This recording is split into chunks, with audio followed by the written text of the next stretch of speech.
First and foremost, if you've been living in a bunker somewhere in Montana for the last 10 or 20 years, you probably aren't aware much about climate change. But in fact, it's hard to miss the media when we're finding scientific reports coming out, it seems like almost on a daily basis, about temperature rising, CO2 loading into the atmosphere and into the oceans, and just basically the impacts that are associated with climate change.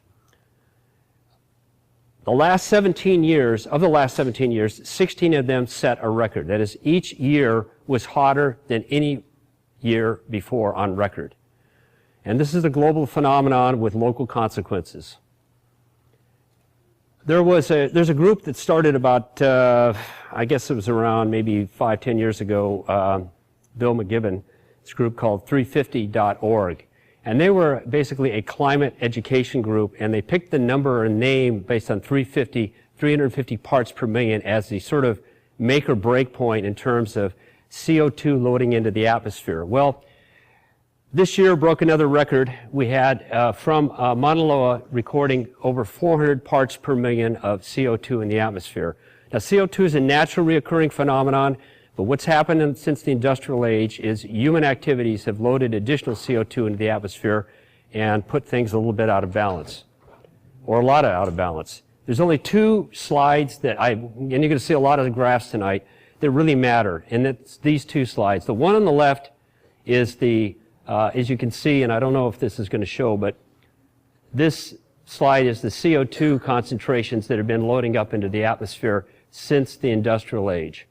So since my birth in 1950, you can see the increase in CO2 loading, and the trend is undeniable. This graph shows what we're seeing in terms of temperature rise corresponding to the CO2 level rise. Now, the thing about CO2 loading in the atmosphere from human causes, and we'll get into the detail of that in a minute, is the fact that it, in fact, affects just about everything you can think of. All life on Earth, water, energy, land, the decisions we make, where we put our money, how we invest, and what the future holds for the sustainability of the planet. There are 4 suspect primary gases that we humans emit. And the first one is carbon dioxide, or CO2, which represents about 75% of the gases that we've added to the atmosphere since the industrial age. The next is methane. Methane comes from a variety of sources. It comes from basically fossil fuel extraction, of fracking on the mainland, which we don't have that problem here, but does add a lot of methane to the atmosphere.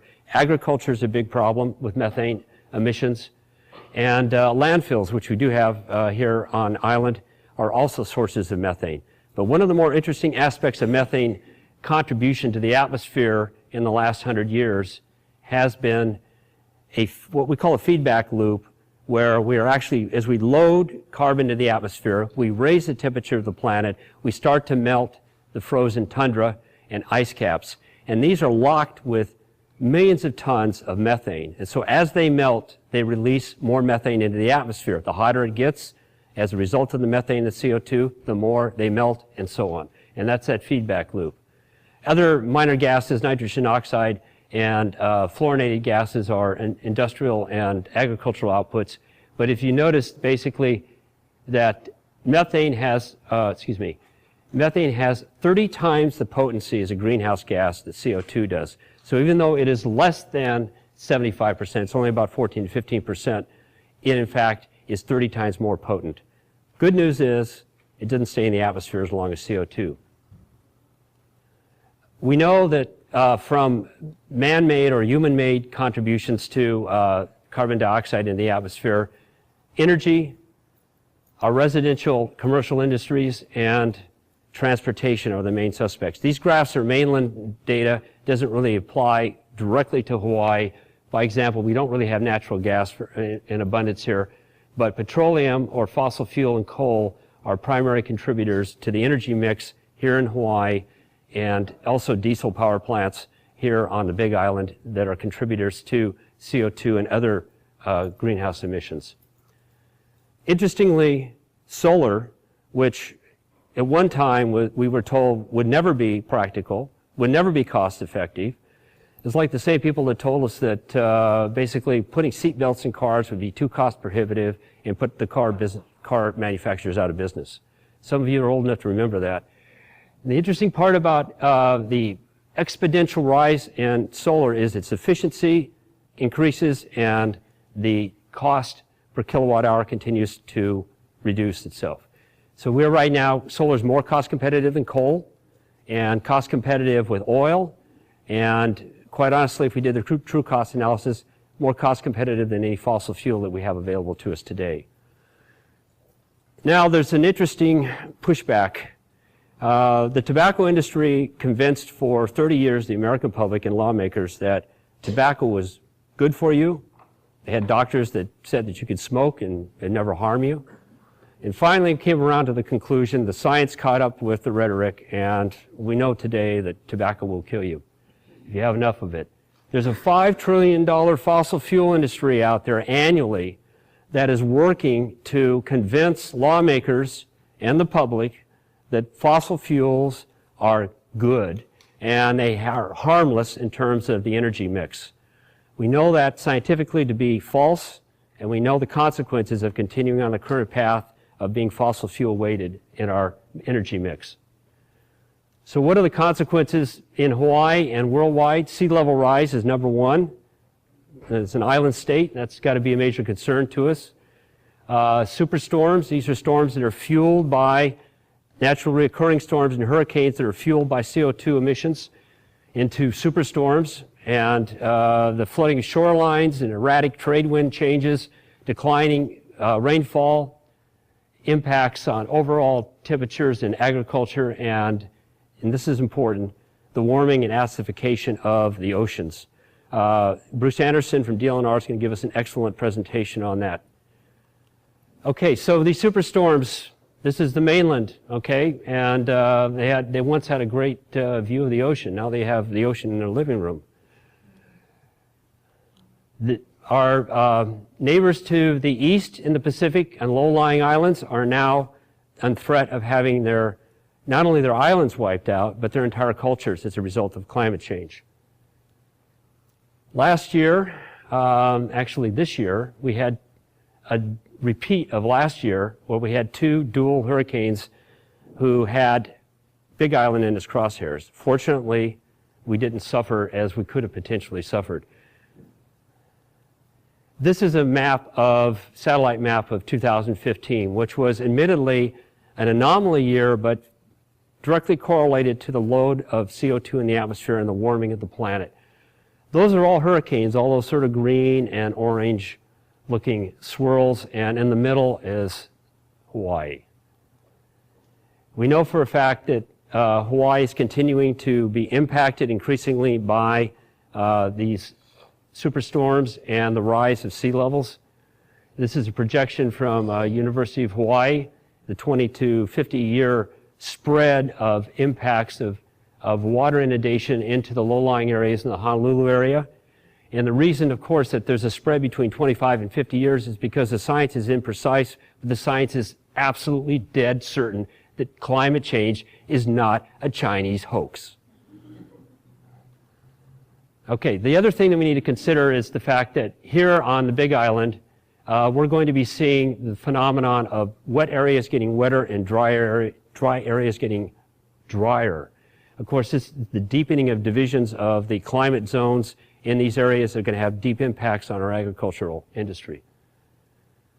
The correlation between weather and climate's long-term, weather's immediate, but they are connected. We know that higher temperatures tend to impact evaporation of the moisture, which in turn has a feedback loop in creating more intense rainstorms. And that has, of course, an extended impact into our reef system.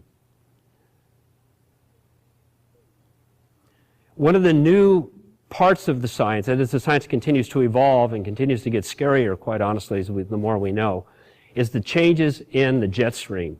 And the changes in the jet stream connected to the rise in temperatures, which are connected to the CO2 levels.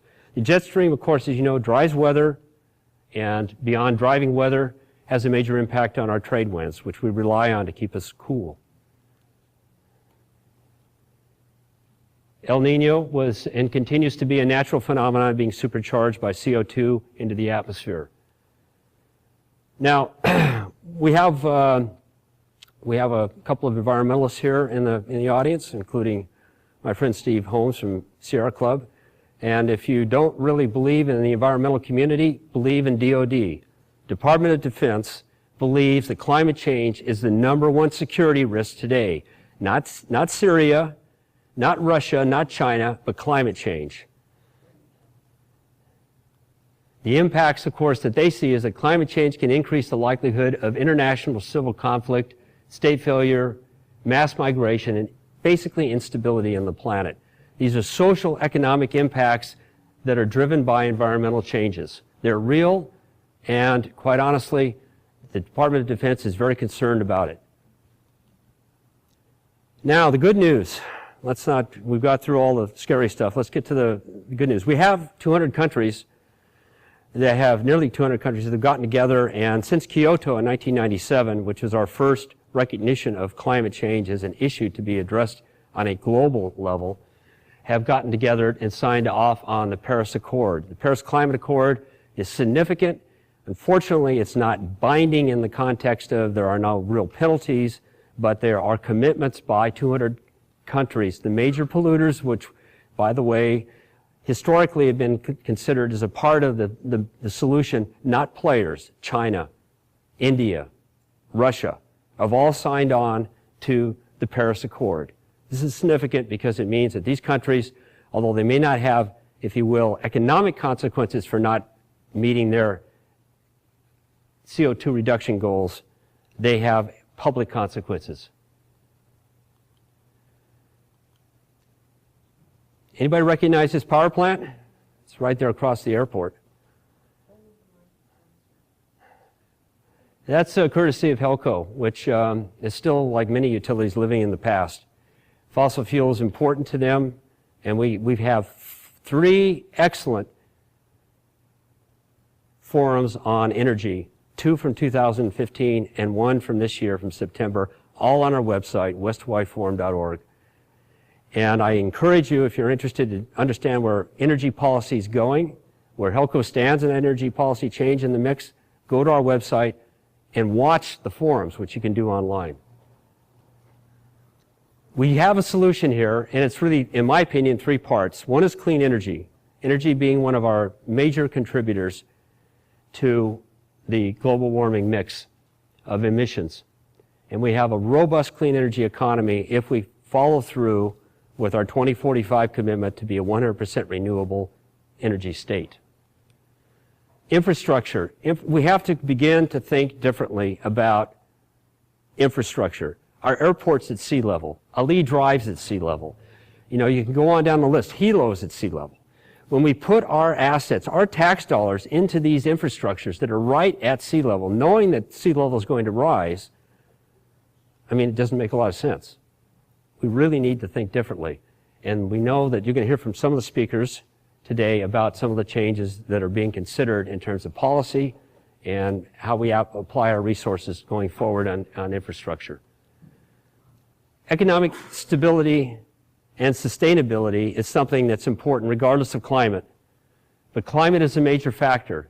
If we're going to create a robust and sustainable agricultural community here on the Big Island and elsewhere in the state, we need to be prepared for the changes that are coming in climate, with its different types of crops, locations of where they are, and so on.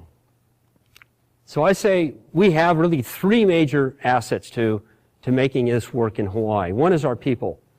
We have a very unique culture in Hawaii. We have a history of the Hawaiian people of living in balance with nature. And those of us that have come over here since then very much embrace those values. We can do it here. With or without the federal government, we can do it. Our location is both an asset and a liability. A liability because we have to import everything right now. But it's an asset because we basically have the ability to be the showcase for the world of a sustainable economy and a renewable, clean energy economy here in Hawaii, in our environment, of course.